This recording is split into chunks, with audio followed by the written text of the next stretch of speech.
warahmatullahi wabarakatuh. Saya Effendi S. Wirataruna, ST MSc. Saya di sini di Teknik Elektro Fakultas Teknik Universitas Islam Malang, salah satu pengampu mata kuliah pembangkit energi alternatif. Ini merupakan mata kuliah keahlian di sistem tenaga teknik elektro. Di sini saya membuat pernyataan diri dosen dalam unjuk kerja Tridharma Perguruan Tinggi DDD UKTPT di bidang pengajaran. Dan adapun untuk mata kuliah pembangkit energi alternatif itu ada beberapa capaian yang harus diperoleh oleh mahasiswa, yaitu CPL yang pertama, kemampuan untuk mendesain komponen sistem dan atau proses untuk memenuhi kebutuhan bidang teknik elektro dalam batasan realistis dengan memanfaatkan potensi sumber daya lokal dan nasional dalam perspektif global. CPL selanjutnya yaitu kemampuan untuk mengidentifikasi, memformulasikan, menganalisis, dan memecahkan masalah teknik elektro. CPL selanjutnya yaitu kemampuan untuk mengaplikasikan metode keahlian, keteknikan, dan piranti modern yang diperlukan untuk praktek teknik elektro. CPL yang terakhir yaitu kemampuan untuk merencanakan, menyelesaikan, dan mengevaluasi tugas dalam batasan yang telah ditentukan. Dari beberapa CPL terdapat capaian pembelajaran mata kuliah.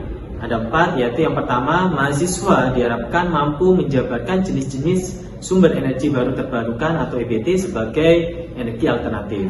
Adapun CPMK yang kedua, mahasiswa mampu menelaah sistem kerja proses dan karakteristik pembangkit listrik beserta komponen penyusunnya dengan sumber EBT atau energi alternatif.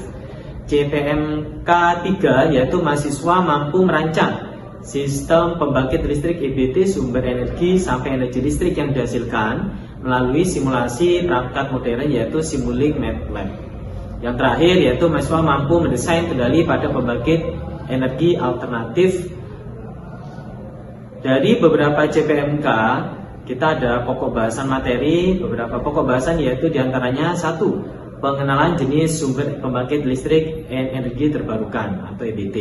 Kedua, sistem pembangkit listrik PLTS, PV, dan fuel cell. Selanjutnya, proses pembangkit listrik tenaga air dan tenaga biogas.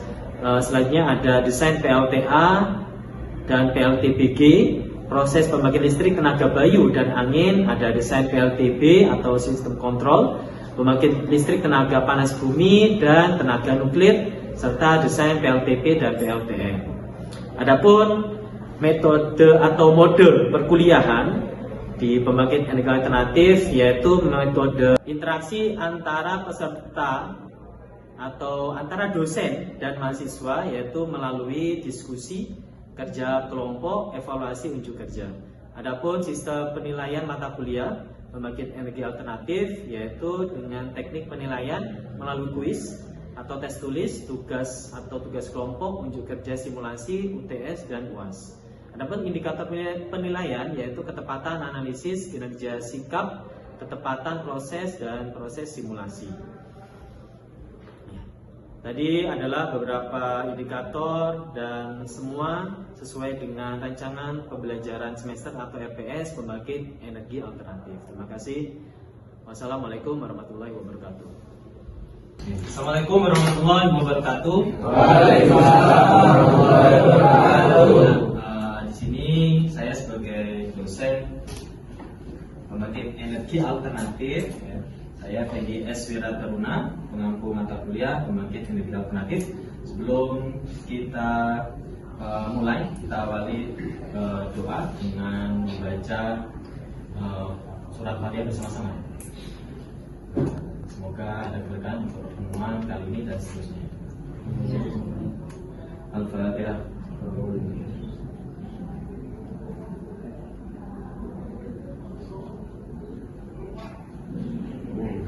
Baik, untuk topik pertemuan kali ini kita akan membahas fotovoltaik ya. Mungkin ada beberapa poin yang belum saya jelaskan sebelumnya, saya jelaskan di sini ya, walaupun sudah melewati ya. Sistem PV. Sistem PV itu merupakan salah satu pembangkit energi alternatif yang paling banyak ya diminati mulai semua kalangan, mulai kalangan dari pedesaan untuk perkotaan, bahkan sampai di tingkat pembangkit skala besar. Jadi emang paling populer ya untuk PV ini sendiri ya. Dimulai di desa itu bisa mendukung ya program pemerintah terkait desa menuju desa mandiri energi. Begitupun program dari Kementerian SDM terkait Indonesia menuju energi bersih yang ramah lingkungan. Itu targetnya 2030 sekian persen itu ada peningkatan penggunaan energi alternatif, salah satunya PV. Minimal dari pembangunan perkotaan ataupun perumahan di tingkat pemerintah dan di desa. Nah, PV itu sendiri ya tadi ya dia bisa terhubung langsung dengan grid atau jaringan PLN dan sistem standalone. Nah, ini paling banyak digunakan di rumah, di desa yang pastinya, terus di remote area. Remote area itu kayak di desa tapi dia itu tidak ada akses PLN. Banyak ya proyek-proyek dosen ataupun mahasiswa saat ini dari kita kerjasama juga dengan sipil dan beberapa mitra ya, untuk mengimplementasikan PV atau fotovoltaik. Nah, ini kira-kira gambaran desain ya sistem PV ketika dia terhubung dengan grid paralel juga di rumah. Jadi ada namanya PCU, yaitu Power Conditioning Unit. Dia itu akan menjadi seperti black box ya, yaitu kotak kendali untuk mengendalikan kapan PV itu mensuplai beban di rumah, kapan dia akan mensuplai beban lebih dikirim ke jaringan PLN. Namun di PLN sendiri di Indonesia ya masih banyak regulasi yang belum fix ya. Dalam artian kita mengirimkan, dalam artian kita menjual ya, menjual listrik berlebih. Jadi belum ada feedback yang jelas ya. Kalau dulu itu 60% diakui PLN sebagai pembelian listrik ya dari masing-masing rumah. Kalau sekarang nggak tahu ya. Kalau luar negeri itu bisa sampai 75 sampai 80%. Jadi sampai mengirim 100 watt itu diakui PLN membeli sebesar 60 watt. Ya, kalau luar negeri 75 sampai 80 watt. Nah, semakin besar kan semakin untung lah kita ya. Nah, ini salah satu contoh aplikasi PV untuk standalone yang banyak digunakan di desa ya, yaitu memanfaatkan PV untuk suplai energi listrik untuk mensuplai motor. Biasanya paling banyak digunakan itu untuk pompa air ya. Di remote area itu biasanya kesulitan air ditambah lagi kesulitan listrik.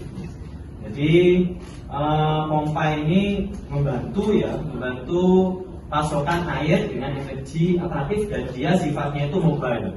Jadi bisa digunakan dimanapun. Nah, ini kira-kira kurva karakteristiknya.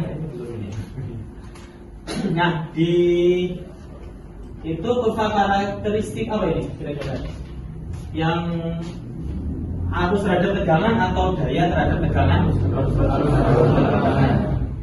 Nah, oke, ini gak ada nilainya ya. Nah, itu di bawah kurva arus terhadap tegangan, di situ ada namanya EV curve ya. Kurva arus terhadap tegangan untuk beban.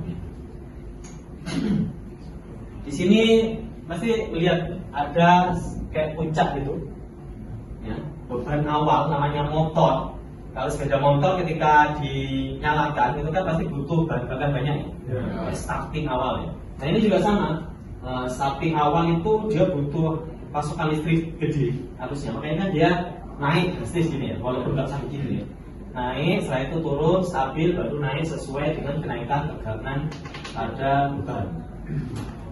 Ini yang mau di highlight itu ini ya. Jadi ini ada starting awal.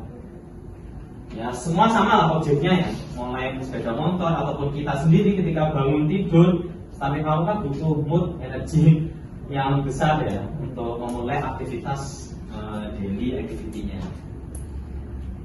Nah, ini beberapa pertimbangan beban hambatan. Nah, di sini ada resistor, ada 3 resistor kurva ya, 1, 2, dan 3. Pertanyaannya adalah kurva yang mana antara resistor yang mana, kemiringan mana yang paling tinggi? Kemiringan paling tinggi pasti miringnya semakin tinggi. Gimana? 1, 2, atau 3? 1 ini. Jadi slope-nya, kemiringannya itu semakin tinggi sudutnya ini ya. Dia akan semakin tinggi nilai kemiringannya. Loh Pak, kenapa tadi kok resistornya increasing? Kan slope itu kan rumusnya 1/R. Oke, slope kemiringannya semakin tinggi. Dia berbanding terbalik dengan resistor ya. Jadi semakin tinggi nilai slope-nya, maka resistor akan semakin rendah. Nah, ini kan acuannya dari kiri ke kanan. Dimana dari kiri ke kanan itu slope-nya semakin kecil, semakin miringnya semakin landai. Maka resistornya akan semakin besar. Jadi hubungan slope kita adalah 1/R. Jadi ini semakin tinggi maka resistor akan semakin rendah pun sebaliknya. Nah, tujuannya buat apa? Untuk mengetahui hubungan kemiringan sama kenaikan beban. Jadi dari sini kita udah tahu ketika slope-nya itu tinggi, resistor kecil kan kemiringannya tinggi ya. Dan resistor besar ini yang besar yang ketiga. Kira-kira mana dari resistor yang kecil, medium, sama yang besar, yang dia itu beroperasi pasti di tepat titik daya maksimal? Dua ya, itu MPP ya. MPP adalah maksimum power point, titik daya paling tinggi. Bukan yang resistor kecil ataupun resistor besar, ya medium. Ini makanya kenapa teman-teman yang simulasi nanti, simulasi MPPT itu beban itu kita harus desain beban resistor mana yang tepat gitu ya. Tinggal diuji coba aja. Nah kan ada apa? Resistor itu loh yang diubah penampakan kemana ya?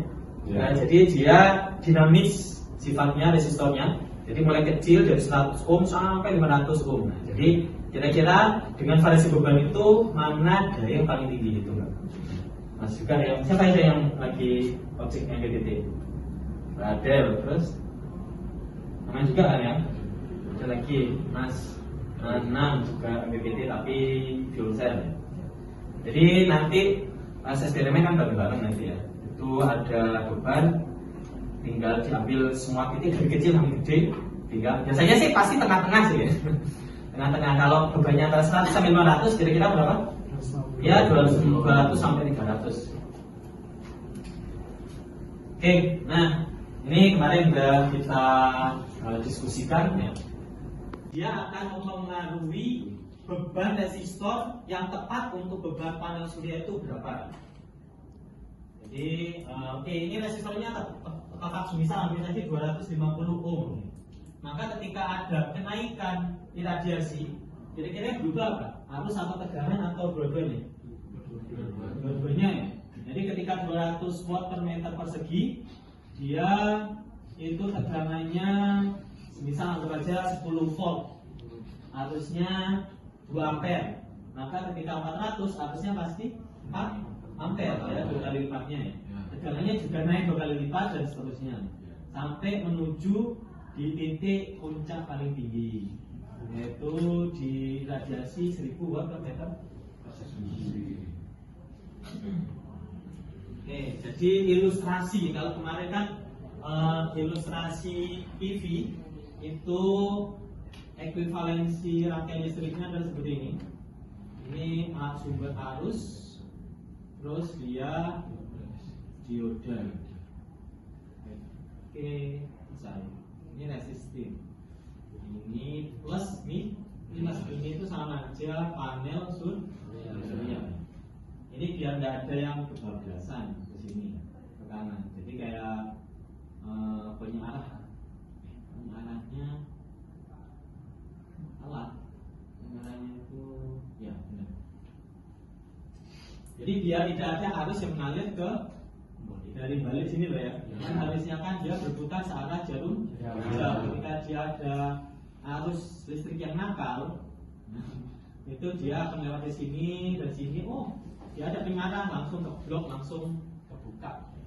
Pernah lihat tak kalian penyiaran? Kalau jodoh nggak kelihatan ya. Pipa penyiaran pernah lihat? Jadi pipa penyiaran itu dia hanya kebuka kalau arahnya semisal ke kanan. Kalau ada air dari sana dia langsung tutup. Ya kayak gitulah. Jadi dia itu hanya kebuka kalau arahnya itu semisal ke kanan atau ke atas. Kalau berlawanan dia langsung tutup.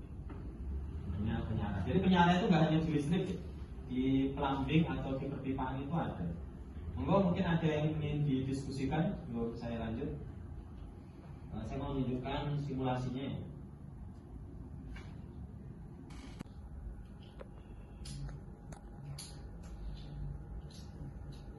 Monggo ada yang ditanyakan?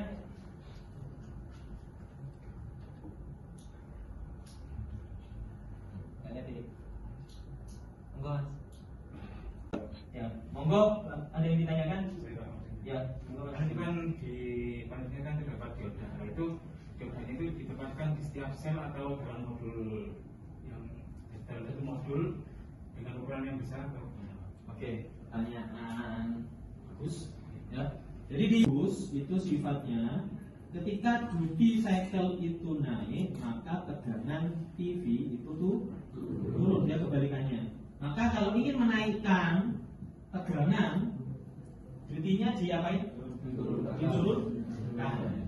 Jadi karena kita mau menaikkan tegangan agar titik operasi panel surya itu berpindah maju ke titik puncak, maka saya mengatur duty agar bertambah.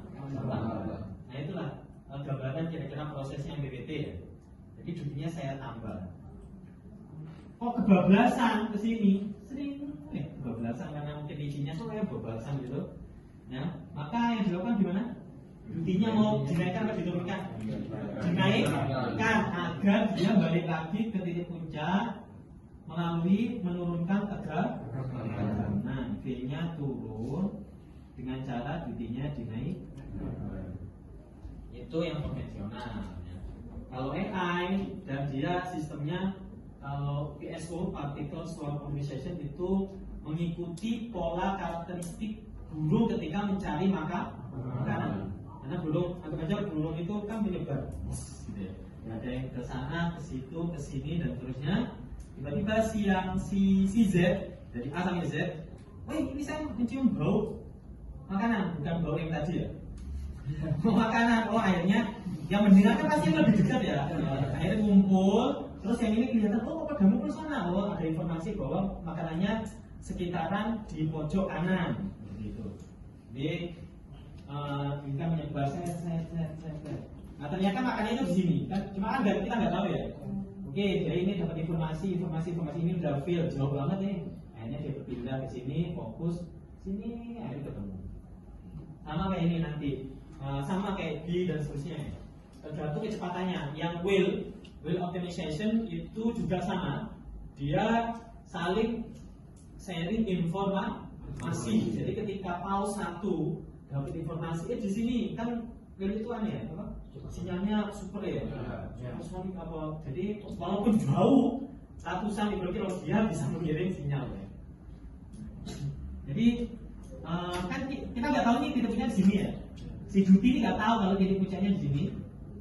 Oke, kita sebut ya, duty cycle di 20, duty cycle di 30, 40, 50 sampai mendekati 190.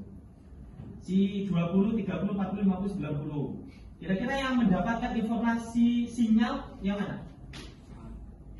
90 ini, 50, 40, 30, 20. 90 sama 50 ini mendapatkan informasi sinyal kalau ada titik puncak atau makanannya. Ada makanan ternyata di sini. sehingga ini bergeser lagi ke sini, berpindah. Terus baru sampai fokusnya akhirnya di sini, nggak disebar lagi di sini kan?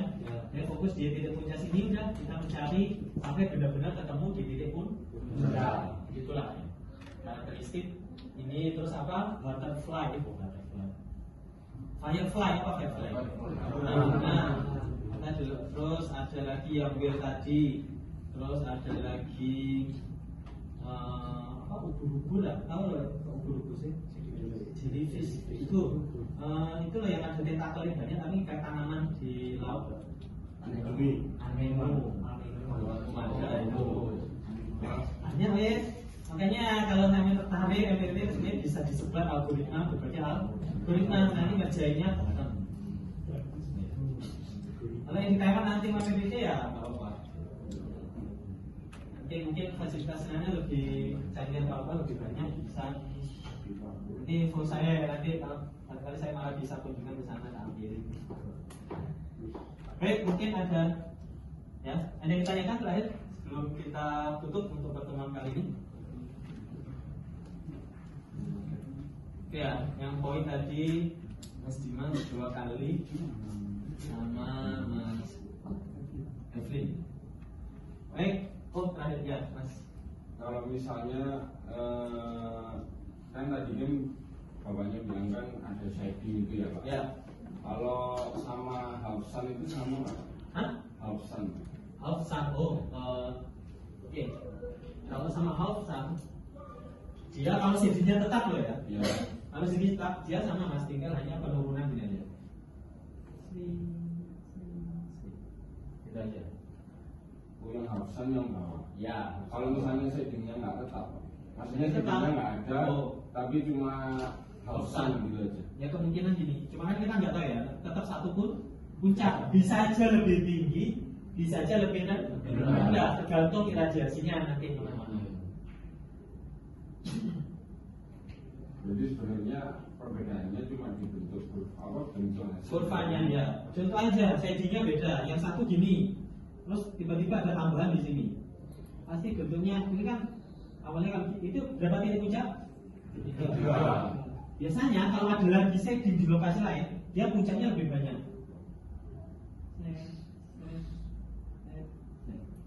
Anggap aja bagus lah.